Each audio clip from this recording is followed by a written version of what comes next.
YouTube, welcome back to Wtf Rc Cars. So, last video we upgraded the steering servo in the Revo, and now we're going to upgrade the throttle servo. So, first thing we're going to want to do is get the radio connected, and then let's see if we can get you a screen recording of this one. So, we're going to want to have this Bluetooth connected on this Bluetooth app. Wait for the little Bluetooth icon at the top, and then we're going to want to go into channel setup, and then we're going to want to go into throttle, and you're going to want to make sure these are all zeroed. So once we've got that done, you can then power off your radio,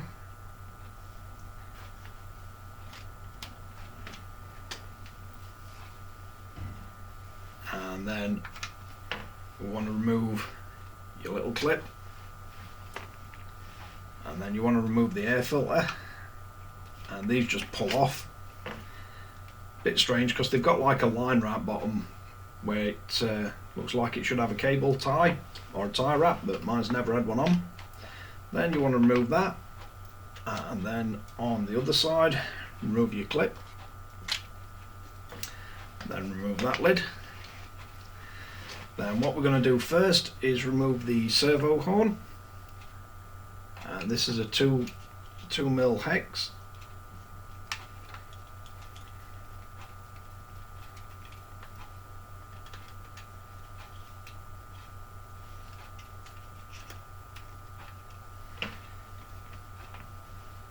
So once we've got that removed, we should then be able to lift the servo on off. So that's got that loose, and you can just move it to one side. Then you've got 4 screws on the servo, so we get them removed.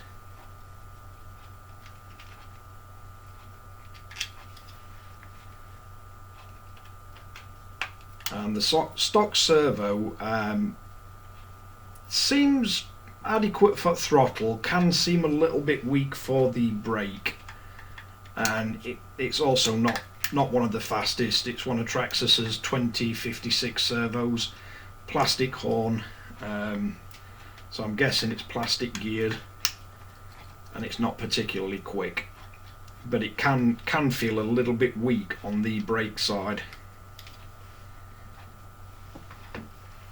So once you've removed the 4 screws, then you've got to work the cable loose,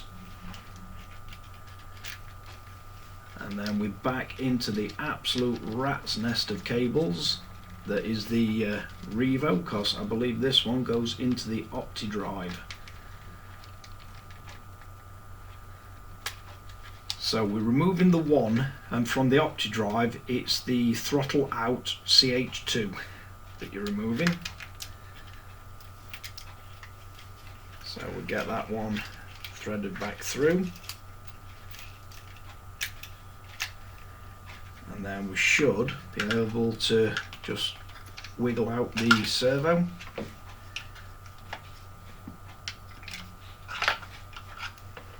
So that's a stock servo, not particularly fantastic.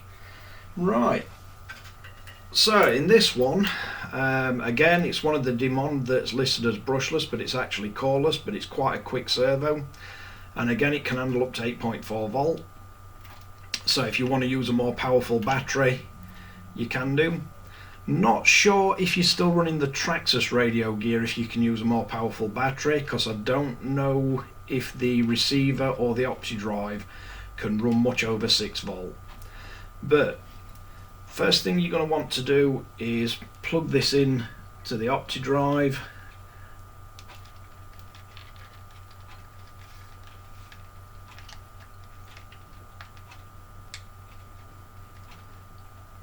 So get that plugged in. It can be a bit awkward.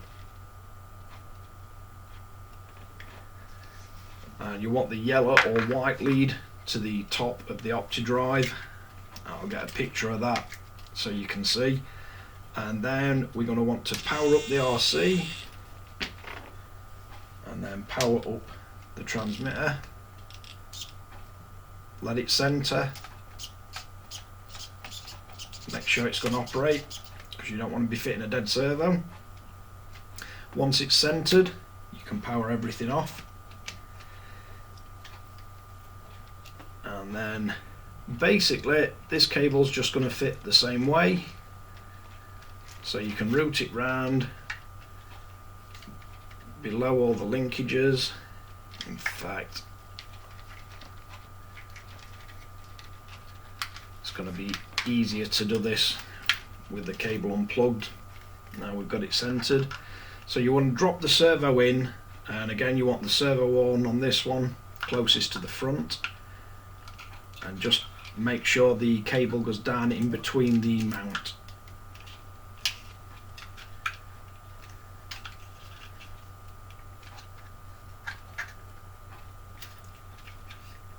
So you should be able to get that in there pretty close, and then you want the 4 screws back in.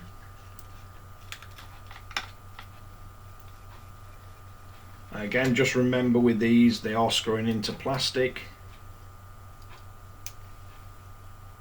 so you don't want to over tighten them. And depending what servo you fit in, because there is slight differences in the length of the servos, so I'd fit all 4 screws loosely first before you get tightening them up. It just makes it easier to center the servo.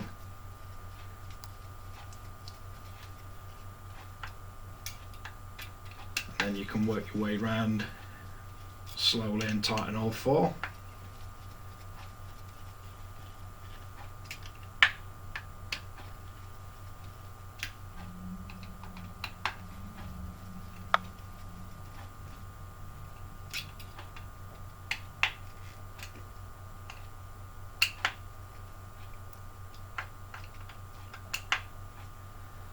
Now, depending on the throw of the servo, depends on how you're going to have to set the endpoints and the controller up.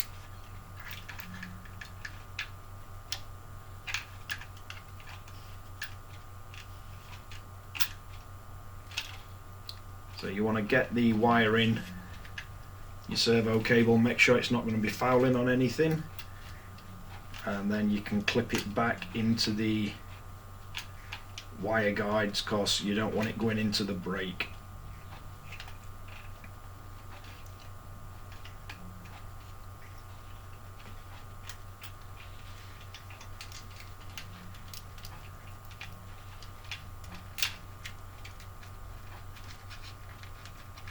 And then you've got to carefully feed it into the receiver box, and again into OptiDrive you want the yellow or white cable depending what servo you've got facing the top, and the black or brown goes to the bottom.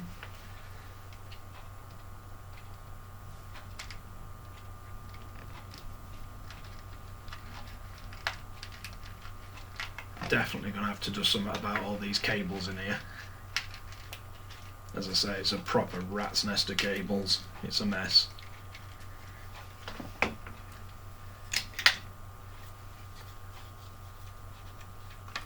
So then we've finished in the receiver box, so we can get that lot back on there.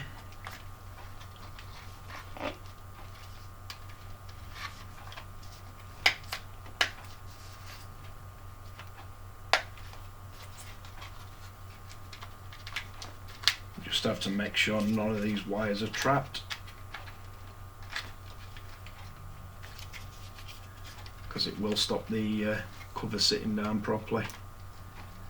Mine does stay up slightly because I push the cable under there for the charger.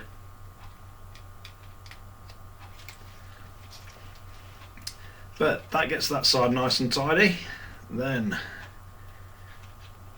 you've got to position your servo horn. So the throttle should be in the rested position, and then you should be able to work out where this throttle horn wants to sit.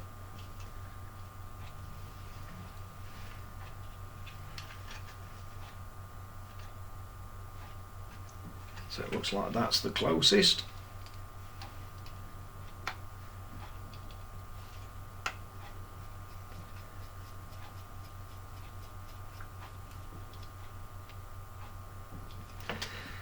And you can put that into position. Then turn the radio back on. And then you want to carefully check for the throw. Make sure it's not over.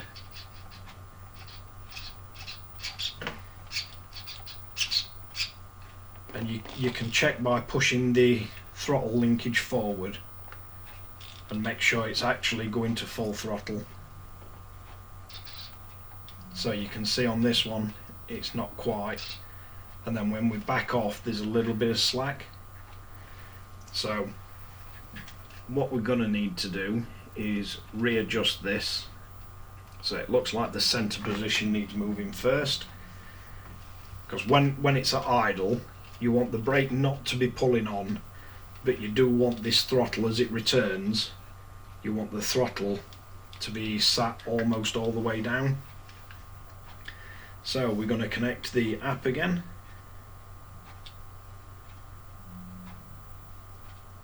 Let's see if I can get a recording of it again for you.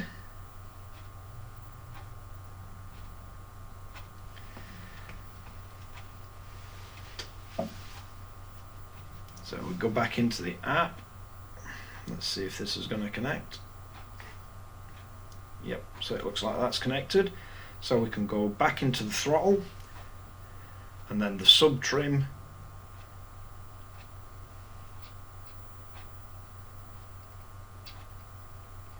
So we're going to need to adjust this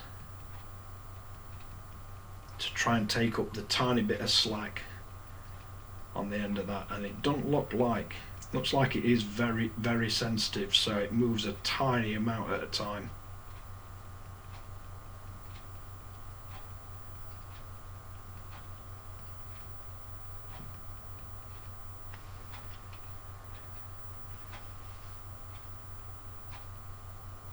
And you do want a tiny gap, just so you know that it's not holding the throttle on.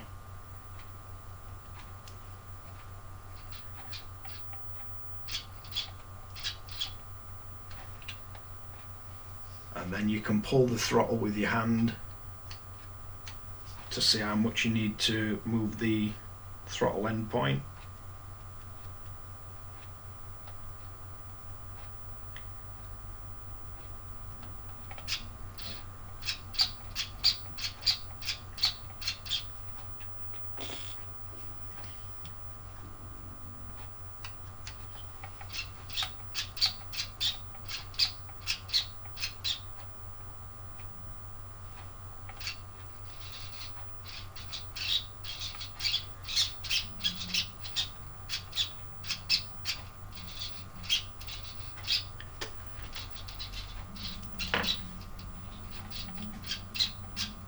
Looks like with this set like that there isn't going to be enough throttle travel forward, so what I'm going to do is pop the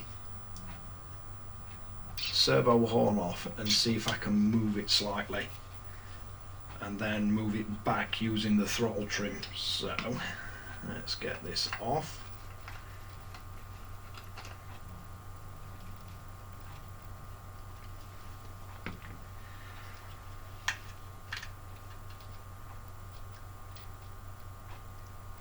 So if we move it to full throttle,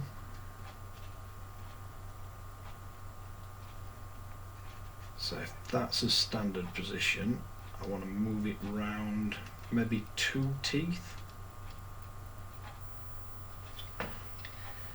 And let's see if we can bring it back with the sub trim.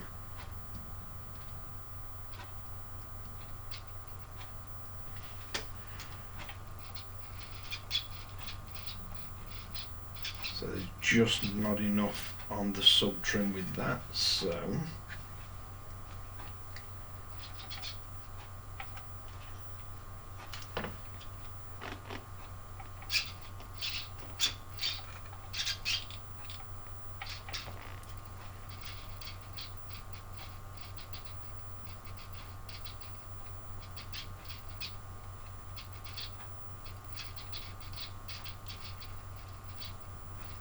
let's try just one tooth back from it.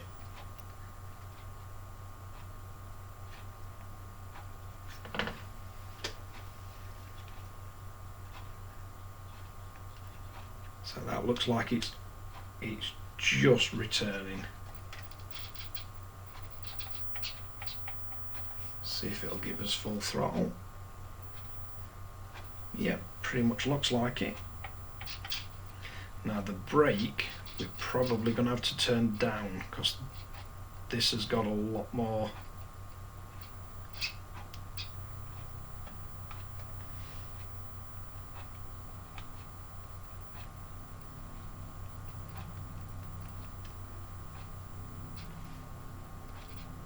Let's see where we want the throttle then. That's not quite activating it.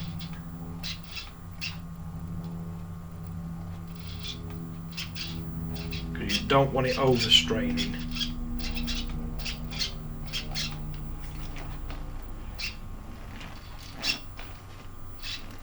So it looks like that'll work for the brake. It's enough to lock the wheels up on rubber. And then the throttle travel, we've got, you can't push the spring any further with your hand than when it's on full throttle, and that's what we're aiming for.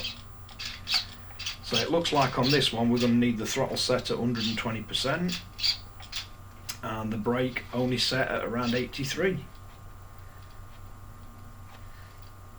So that's got everything calibrated for throttle and brake. And the throttle's working the right way around, which is nice. So we can get us servo horn screw back in.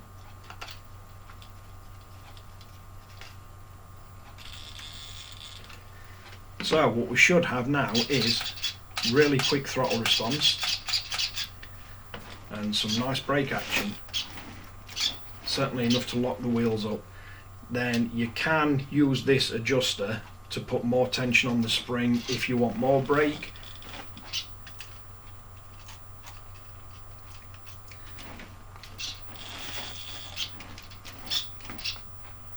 But you don't want your brake to be, you want this spring to be slightly loose, the same way as you want the throttle collar to be slightly loose when it's on centre, and then you're not trying to pull the throttle or the brake at the same time, which is what you want to be aiming for.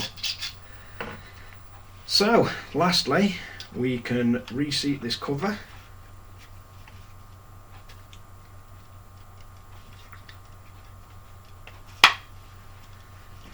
And it's a little bit awkward to get this back on because the flywheel's in the way, or the spur gear, but if you just wiggle it around it usually goes on quite well.